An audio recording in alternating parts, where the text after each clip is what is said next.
শীতের হাওয়া লাগতেই বদলে যায় গ্রাম বাংলার চেনা দৃশ্য। কুয়াশার সঙ্গে সঙ্গে ব্যস্ত হয়ে ওঠেন খেজুরগাছিরা।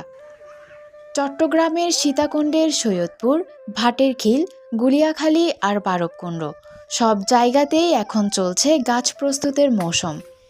শীত শুরু মানেই গাছ পরিষ্কার, ছাঁচা করা আর রস ধরার পাত্র ঝোলানোর তোড়জোড়।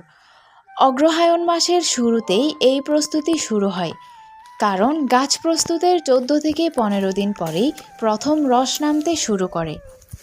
এখন শীতের সিজন, আগুন মাসের ফার্স্টে কোন গাছ কিলা হয়, এখন 10-12-14 দিনের মধ্যে সঙ্গী লাগানি হয়। অনুমানিক মাঘ মাস রাস পর্যন্ত রস পাওয়া যায়। সারাদিনে 15-16টা, আধা ঘন্টা বা 25 মিনিট একটা দিতে লাগে। খেজুর গাছ ছাঁচা করা নিছক কাজ নয়, এটি অভিজ্ঞতার এক শিল্প। গাছের পুরনো খোসা তুলে গাছকে মসৃণ করা হয়, তৈরি করা হয় রস নামার পথ। এরপর গাছের মাথায় ঝোলানো হয় মাটির বা প্লাস্টিকের পাত্র। এক একজন গাছই 100 থেকে 200টি গাছ পর্যন্ত প্রস্তুত করেন। কেউ কেউ আবার ভাড়ায় প্রতি গাছে 100 টাকা করে কাজ করেন।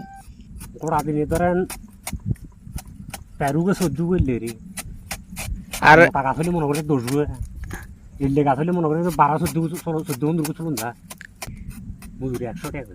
বড় গাছ হলে 100, ছোট গাছ হলে 100, মানে এভারেজ। রস নামতে ধরেন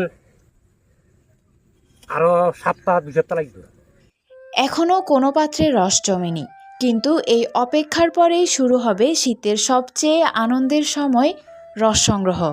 পৌষ আর মাঘ, এই 2 মাস জুড়ে ভোরের ঠান্ডা বাতাসে ভরে ওঠে টাটকা খেজুর রসের মিষ্টি গন্ধে।